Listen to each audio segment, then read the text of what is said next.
I'm not far from the picturesque and popular town of Daylesford, about an hour and a half from Melbourne, to visit the playful garden of Trish Kevin and Chris Dennis. Their gorgeous 2-hectare garden is filled with flowers, produce and the spectacular centrepiece, an incredible 30-year-old Hedge-Maze.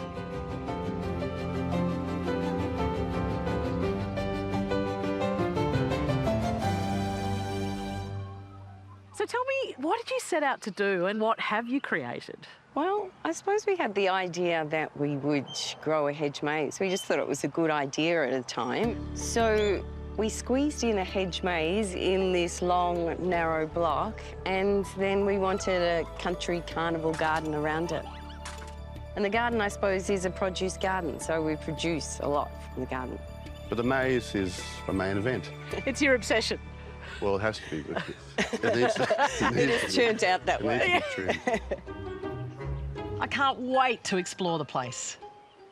The garden's cranking along. So many insects at this time of the year. Sure is, isn't there? Ah, that's better. Oh gosh, it's gorgeous. Yeah, it's instantly cooler, isn't it? Yeah, we say sort of 3 degrees cooler in summer. Did you say 3 degrees cooler? Have you checked out? Yes, and warmer in winter. This is nice here, isn't it? Yeah, I like this part. I like these little chicane.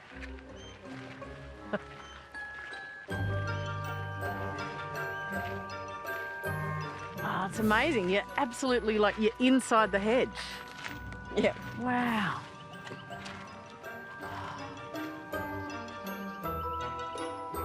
Back into brilliant sunlight. Yeah. Oh, isn't this gorgeous? Tell me about this incredible creation. What is it made of? Leighton green cypress, which, if you can remember 30 years ago, it was sort of the wonder tree, the fastest growing cypress, you know, at that time in the world. So I was in a real hurry for us to get planting this maze. So I thought, yeah, fastest growing cypress, that'll be a great idea. But Chris has spent a lot of time cutting. Right. Then after. So fast growing means heaps of maintenance. Yep. Yeah, we're paying the price now. Chris, did you have any pruning experience before you took this job on? No, none at all. And it's your chief job now. Like, you have to do this all year, every year?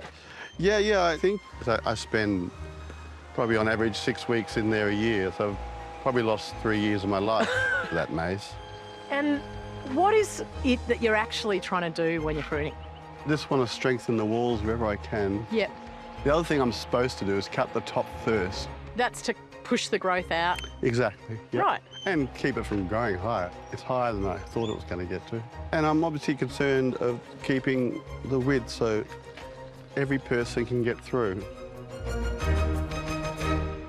It was a metre path, but I just lost control of it because the choice of plant.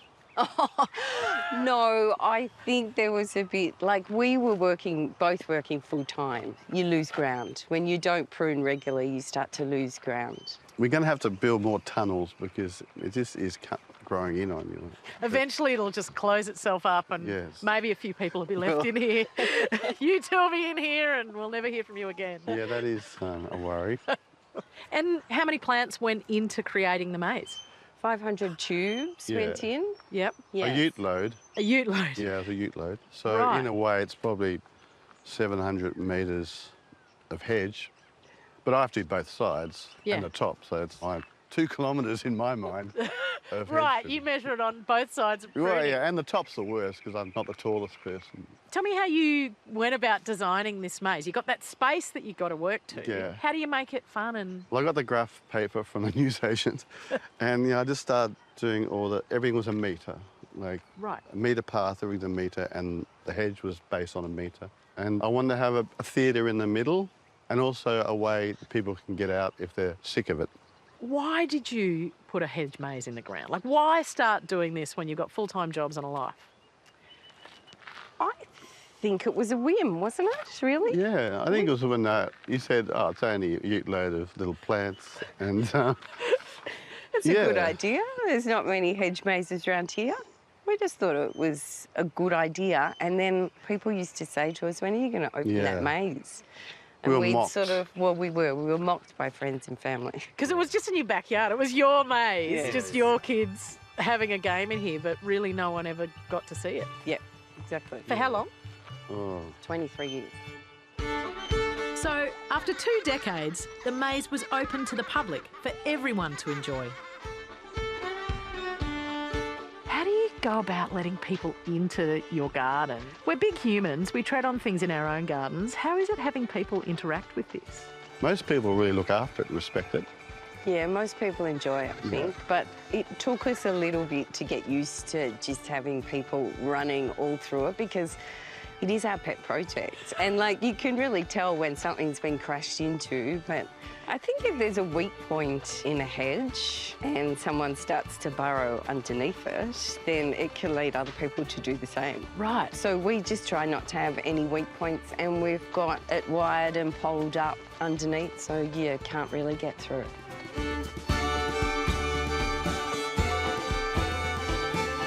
While the hedge maze takes up about 3,000 square metres, the property is much larger and includes a gorgeous country garden made up of lots of different areas. I love that you are applying your pruning nous everywhere in the garden. These apples are espaliered so beautifully. Yeah, well, I reckon espalier is the way to go, you know? You don't have to use up much space and the pruning's easier. Right, so you maintain them like a hedge, just small amount all the time. Yeah, exactly. And so, you know, when I prune them, it's not much to take off. It's easy compared to the ones behind, which are going to be a really big job every year. You are a gardener at heart, aren't you? I mean, you had some expertise coming into this project. I had a plant background and I really liked gardening. So I learnt a lot on the way, I think. And I just love feeding the soil, really, just making sure that everything I can put back goes back into the soil. I love that you've got also lots of different gardens. You know, you've got an orchard, you've got your perennials, you've got your veggies. You're interested in plants of all types. I think so. I think over the 30 years I might have got captivated by the trends that were going on though too, Millie. So, you know, there's a bit of cottage garden, perennial planting, then there's productive gardens, and also we are a country garden, so it's got to be a productive garden. People might have thought it was a folly, but actually what you've done, I guess, I think it's really generous. Yeah. And it's a real representation of you two, yeah? I think, you know, anyone who grows a garden from scratch sort of understands the joy you get from it. And I really like the joy of plants take over themselves. You might design it, but they tend to sort of take control in the end.